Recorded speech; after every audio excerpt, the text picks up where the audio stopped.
Herkese merhaba. Didim Efeler Mahallesi Villalar bölgesinde köşe başı full eşyalı harika bir villa turu yapmaya geldik. 4+1 Amerikan mutfaklı, full eşyalı, akıllı ev sistemli, klimalı, havuzlu, müstakil otoparklı.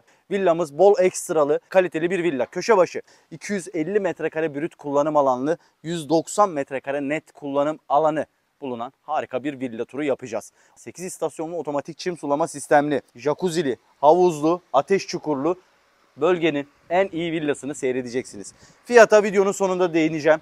Burayı mutlaka sonuna kadar izleyin istiyorum. Gerçekten pişman olmayacağınız harika bir villa turu olacak. Güvenlik kameralarımız takılı. Uzaktan evinizi dünyanın her yerinden kontrol edebiliyorsunuz.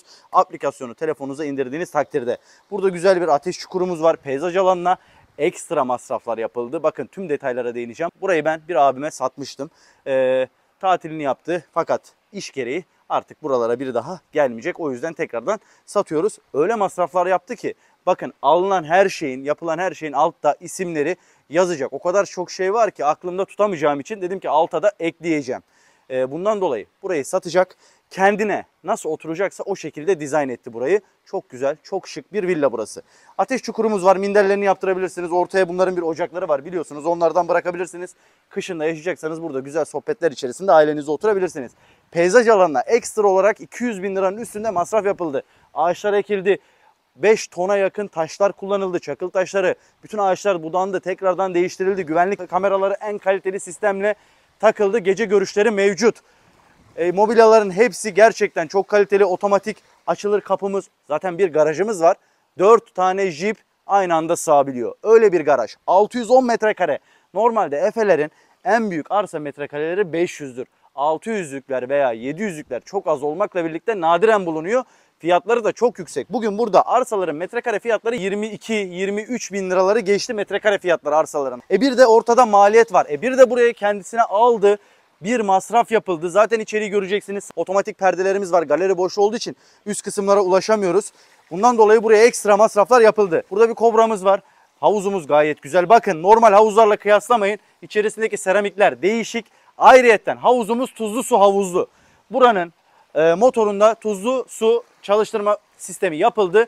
2000 euroya yakın bir maliyetle tuzlu suya çevrildi. 2 çuval tuzu döktüğünüz takdirde 3 haftaya yakın kullanım sağlayabiliyorsunuz. Burada bir jacuzzi'miz var. Buranın içerisinde oturma alanlarınız mevcut. Oturduğunuzda alttan sıcak su, kışın girerseniz sıcak su. Zaten yazın girdiğiniz takdirde de soğuk suyu veriyor. Gerçekten çok güzel. Motor ve denge deposu bu alanda. Bakın sadece ekstra olarak bahçe duvarlarının üstü 1 metre kadar yükseltildi. Demir korkuluklarla mobilyaların hepsi İstanbul'dan geldi. Gerçekten çok kaliteli malzemeler kullanıldı. Mesela dön buraya. Dön. Bakın buradaki bahçe oturma grubu. Normalde Didim'de izlediğiniz tüm eşyalı villalarda bu tür kalitede bir şey bulamazsınız. Çünkü buranın sahibi kendi kullanmak için, oturmak için yaptı. İş nedeni gereğiyle şu an bir daha buraya gelmemek üzere gidecek. O yüzden aldığınızda gönül rahatlığıyla oturabilirsiniz. 1-0 ev almak daha zor arkadaşlar. Neden? Geliyorsunuz sıfıra, ya o olmamış, burası eksik, burası yapılmamış, ıvır zıvır. Ama ikinci el bir ev aldığınızda, bu arada burası da 1,5 yaşında, ikinci el bir ev aldığınızda tüm sizin düşünmeniz gereken şeyleri biri sizden önce düşünüp yapmış oluyor. Mesela şöyle bir arkaya geçelim. Burada kısa bir anlatacağımız bir şey var. Ondan sonra hemen ön tarafa geçeceğiz. Ayrıca bakın üstteki pergolelerden bahsedeceğim. Onlardan bahsetmedim. Çok şey bahsedeceğiz bahçede. Onların hepsini değineceğim. Burada bir duş alanımız var. Havuzdan veya denizden geldiniz hemen duşunuzu burada alabilirsiniz. Drone görüntülerini ekleyeceğim. Plaja 1,200 metre mesafedeyiz. Yani 1200 metre uzaklıktasınız plaja. Bu arkada bu kiler alanımız yoktu. Müteahhit yapmamıştı. Buranın ev sahibi buranın kiler alanında kendisi yaptı. Şöyle göstereceğim. Bakın gayet geniştir. Evin içerisinde, evin dışarısında her şey kalacak. Gördüğünüz her şey kalıyor. Bu ev villamızda 5 lavabo, 4 banyo var. 3 banyo lavabomuz ebeveyn banyolu. Bir ortak kullanım banyo lavabo, bir ortak kullanım WC var. Buradaki çakıl taşlarına bile tekrardan para harcanıldı. Buranın eski çekimini, müteahhitteykenki çekimini tanıttığımız videoyu ekleyeceğim. Bakın şu üstte güneş kırıcılar vardı. Biz burada oturduk, kahve içtik falan. Baktık güneş buraya geliyor. Burada sattığım abi de dedi ki ben buraları kapattıracağım. Yan tarafta bir mutfaktan çıkış alanınız var, terasınız. O teras alanında hiçbir şey yoktu. Onu da tekrardan kapattı. Bunların hepsi büyük maliyetler. Fiyatı en sonda söyleyeceğim dediğim gibi. Bakın burada büyük bir barbekünüz var. Bu bile nereden baksanız şu an 50 bin liraya yakın Bizzat bunun fiyatına da ben kendim baktım. Bunu da burada bırakıyor. Yani aklınıza gelebilecek her şeyi burada bırakıyor. Burayı bir müteahhitten almıyorsunuz. Kar amacı güdülmedi. Gerçekten fiyat olarak da emsallerinizle karşılaştırdığınızda gerçekten çok kaliteli. Bir kere arsa metrekaresi hepsinden büyük. Drone görüntülerini izliyorsunuz. Sağımız, solumuz, önümüz, arkamız boş. Her yerimiz boş. Bu açıdan da ferah. 2 basamaklı yükseltilmiş mutfak teras alanına doğru çıkıyoruz. Burada güzel bir teras alanı var. Bakın bunun üstü bomboştu. Bunun üstü bomboştu. Bunu da yine ev sahibi kendi yaptı. Büyük maliyetler, büyük paralar harcandı. Bu da çok güzel oldu. Mesela biz burada oturuyoruz. Geldiğimiz zaman burada ağırlıyor bizi. Çayımızı, kahvemizi burada içiyoruz. Bunun avantajını da bu yapılınca o da kendisi de fark etti. Biz de onunla beraber anlamış olduk. Gerçekten çok güzel. İsterseniz kış bahçesi de yapabilirsiniz. Cam mekanla çevirtirsiniz. Yaz kış yaşayacağım diyorsanız o da size kalmış. Burada büyük bir otoparkımız var. Bahçede de söylediğim gibi buraya 4 tane SUV araç sığmış. Bakın 3 karo zaten bu Jeep kaplıyor. Hemen 3 karo da yanında var. Buraya 2 tane olmakla birlikte arkaya da 2 tane sığdırdılar. Bir tanesi de sedan. Yani düşünün buraya böyle bir garajınız var. Didim'de baktığınızda aldığınız villaların 500 metrekare arsası var. Bir tane aracı E-Class bir aracı bile sokamıyorsunuz. Haliyle burada aldığınız evde böyle bir garajınız olacak. Hangi bir? İsterseniz burada aşiret düğünü yapın. Size bırakıyorum. Otoparkınızda otomatik kapı sistemi var. Burasının şu özelliğini anlatıyorum. Mal sahibi kendi oturacağı gibi yaptı. Bizzat kendi oturacağı gibi yaptığı için bu detaylara değiniyorum. İsterseniz üstünü kapatabilirsiniz. Bodrum tenteli güzel de gözükebilir. Akıllı ev sisteminden bahsettim. Çatımız kiremit. Güvenlik kameralarıyla 7/24 korunuyor. Tekrardan hatırlatayım. Bahçeye de bakma gibi bir sorunuz yok. 8 istasyonlu çim sulama sistemi var. Otomatik. Bakın burada bir anıt zeytin ağacımız var. Bunların hepsi maliyet. Burada yine palmiyemiz. Bahçemiz 4 tarafı boş zaten dönüyor. Tam müstakil. 610 metrekare arsa üzerine kurulu. Şimdi şöyle bir de buradan göster. Bakın villamızda 3 tane klima mevcut. 2 tanesi yatak odasında. Bir tanesi salonda. Nüfusa göre ayarlamışlar. Hepsi Daikin marka. Gerçekten çok kaliteli. Maliyetleri bile şu an 50 milyon üstünde bir klimanın. Hal böyleyken ortaya çıkan rakamlar da afaki olabiliyor. Bizim sattığımızda harcanılan para gerçekten çok büyük miktarlar. Şimdi yavaş yavaş villamızın içerisine gireceğiz. Tekrardan içeriden başlayacağız. Fakat şurada göstermek istediğim bir şey var. Bina kimlik sertifikası. Bu nedir? Binanın yapı denetimine uygun olduğu, kullanılan malzemelerin kalitesinin devletin istediği kaliteye belirgin yani tabi olduğunu gösteriyor bize. Burada bir ayakkabılığımız da var. Yavaş yavaş villamızın iç kısmına geçelim. Oradan devam edelim. Evet, villamızın çelik kapısından içeriye girdiğimizde bizi güzel bir antre alanı karşılıyor. Şöyle ortaya doğru ilerle. Burada anlatacak çok şeyimiz var. Eve bayılacaksınız. Evi daha önce benim kanalımı takip edenler varsa zaten bilecektir. Bu ev herkesin sevdiği, herkesin beğendiği Efe'lerde yapılan A+ evlerden bir tanesi. Evet, burada salonumuz gayet büyük. TV ünitesi bu alana bırakılmış. Orada anlatacak çok şeyim var ama burayı bir aradan çıkartayım. Bir de odun şöminemiz var. En önemli olaylardan bir tanesi. Kışın yaşayacaksanız odun şöminesini açtığında şuraya bir sandalye atıp demirinizle odununuzu harlayabilirsiniz. Çok güzel bir görüntü olacaktır. Kış aylarında da vazgeçilmez olabilir. Galeri boşluğumuz var. Şöyle bir dön istersen, bir galeri boşluğunu göster. Ben kullanılan tüm malzemelerin hepsini altta yazacağım. Bakın mesela şu an kumanda kameramanın elinde. Yukarıdaki perdeler tam otomatik perde sistemiyle çalışıyor. Kumandası kameranın elinde, şöyle kamera gösterir misin kumandayı? Bunlara bastığınızda bildiğiniz üzere galeri boşluk olduğu için yukarı kısımlara ulaşamıyorsunuz. Oralar bu şekilde kumanda sistemli. Sadece perdelere dışarıda söylediğim gibi 500 bin liraya yakın para harcandı. Bakın burada çift salon tasarımı yapabilirsiniz. Buraya da bir salon ekleyebilirsiniz isterseniz. Ya da ya buraya 12 kişilik büyük bir yemek masası atabilirsiniz. Çok da güzel gözükecektir. Salon 2 basamak aşağıda kalıyor. Merdivenimizin altını şöyle bir yapay botanik bahçe şeklinde düzenlemişler. Şimdi antre alanını bir de anlatalım. Burada da evimizin küçük misafiri var. Bak gel böyle, burada hemen anlatacaklarımı anlatayım. Şimdi çelik kapıdan girdiniz. Sol tarafınızda, kameranın sağında, benim solumda portmantonuz var. Gerçekten şu an yeni villalarda görmediğimiz portmanto stili mevcut. Audio marka akıllı ev sistemimiz var. Şöyle dön. Eve giriş, evden çıkış, tüm fonksiyonlar burada aktif. Hani herhangi bir sıkıntı çıktığı anda size bilgisi buradan geliyor telefonunuza. Çelik kapının hemen sağında güzel bir misafir yatak odamız var. Burası ebeveyn banyolu. Misafiriniz mi geldi ya da aldınız, anneniz babanız yaşlı, alın buraya yerleştirin, banyo lavabosu karşıda. Bugün bu yatak odasındaki gardolapları her odada göreceksiniz, aydınlatmalı. Fiyatları 1 milyona yakın. Bunların hepsinin işçilik maliyet dahil hepsi yapıldı. Kendi oturulacakmış gibi yapıldı. Öyle düşünün. Banyo lavaboyu sana zahmet göster. Klimaların hepsi açık çalışıyor. Biz az önce girdiğimizde kapalıydı. Isı izolasyonu da hem kiremit çatı olduğu için hem de dışta montalama olduğu için çok daha iyiydi zaten. Açılmasına bile gerek yoktu ama sağ olsun biz içeride yine konuşurken efor sarf ettiğimiz için serin bir ortam yaratmak istemiş abimiz. Akıllı ev sistemini gösterdik. Burada bir misafir lavabomuz var. Bol banyo lavabo var bu evde. Şurayı da bir göster. Ben şu kapıyı tutayım ben. Sana zahmet.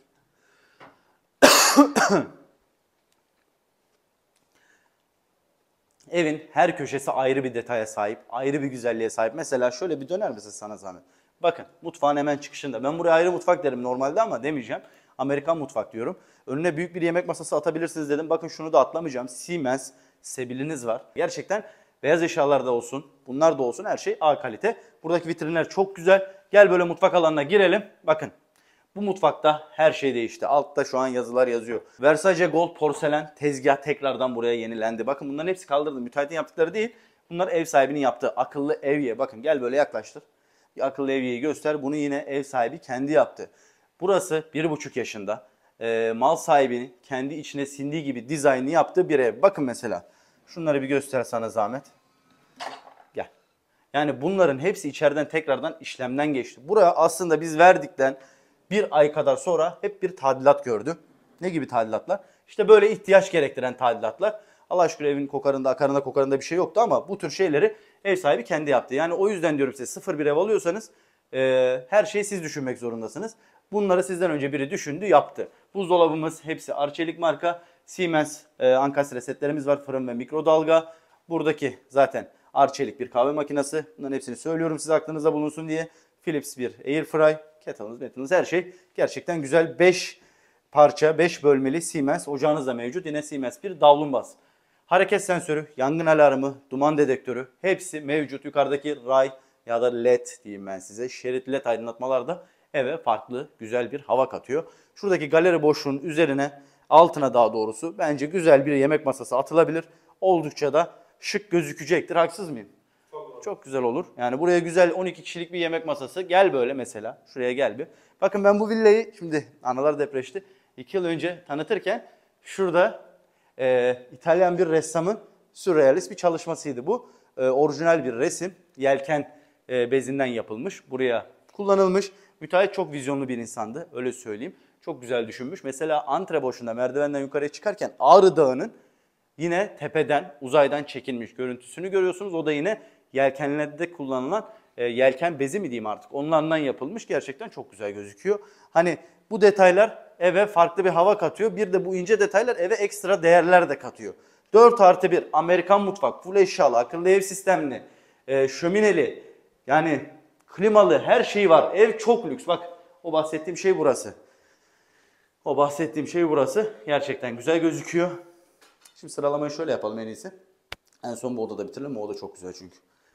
Antre boşluğundan biraz geri çıkıp şurayı bir gösterir misin? Şöyle geri çık. Şurayı bir göster. Oldukça kaliteli. Oldukça güzel.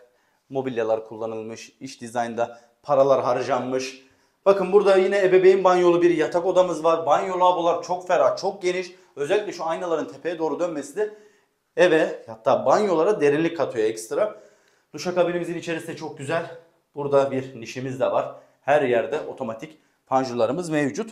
Mesela biz bu eve müşteri getirdiğimiz zaman arıyoruz. Bize uzaktan hızlıca evi açıyor.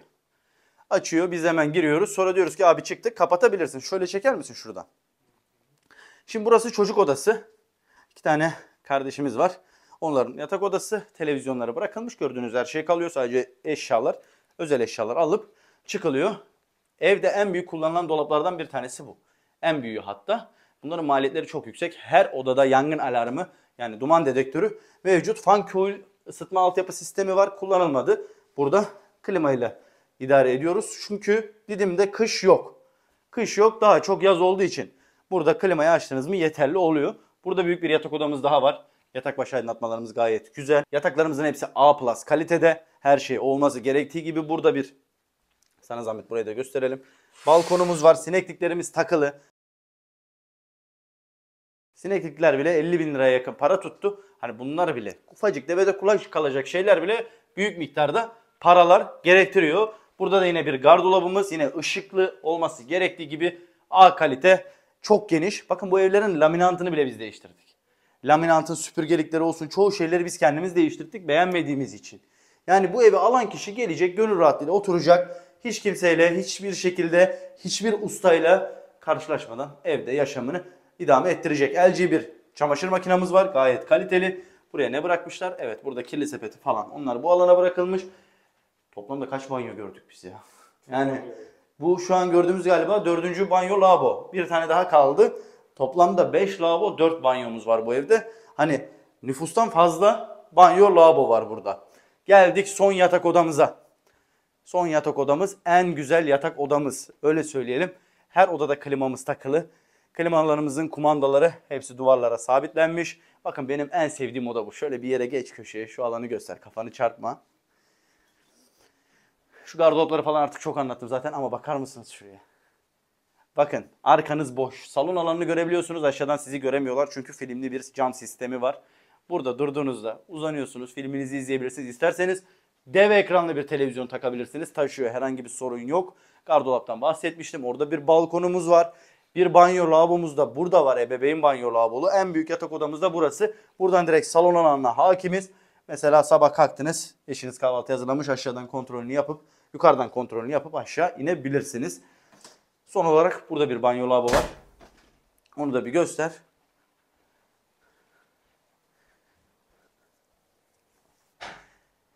Her oda burada kendine özel bir banyo lavabosu var. Hatta salonda oturan kişi bile kimseyi rahatsız etmeden bir tane de lavabo ona var. Şimdi burada da bir balkonumuz var. Onunla değinmemiştim. Ona da hemen hızlıca değinip artık yavaş yavaş videomuzu sonlandıracağım. Deniz karşıda. Zaten drone görüntülerinin hepsini izleyeceksiniz. Ne demek istediğimi anlayacaksınız. Burada güzel bir balkonumuz var. Önümüz açık. Önümüz yeşil alan. Aynı zamanda sağımızda solumuzda değeri 40 milyona 35 milyona ulaşmış villalar var. Hal böyleyken ben 600 metrekare arsa içerisinde köşe başı, full eşyalı, akıllı ev sistemli, gerçekten eşyaları A+ kalitede, havuzu tuzlu havuz, jacuzzi'li, 4 tane otoparka, yani araba otoparkına 4 araç sığabilen size harika bir ev tanıttım. Harika bir ev tanıttım. Galeri boşluklu, emsallerinden çok daha büyük, çok daha geniş, çok daha kullanışlı. Geldiğinizde, oturduğunuzda böyle rahatlayacağınız, hiçbir masraf yapmayacağınız, her şey ben bunu düşünmüştüm ama yapılmış diyeceğiniz bir ev. Satış rakamımız 900 bin euro. Buranın satış rakamı 900 bin euro. Pazarlığımız vardır. Efeler Mahallesi Villalar bölgesinde. İmbat Koyun'a veya Mesut Tatil Plajı'na 1200 veya 1,5 kilometre uzaklıkta. Konum çok güzel. Villa çok güzel, köşe başı. Bence burayı kaçırmayın derim. Eğer yerinizde olsam gelir buraya bir göz atardım. Siz de eğer buraya göz atmak isterseniz bizimle iletişime geçebilirsiniz. Kanala abone olup videoyu beğenmeyi unutmayın. Bir sonraki turda görüşmek üzere.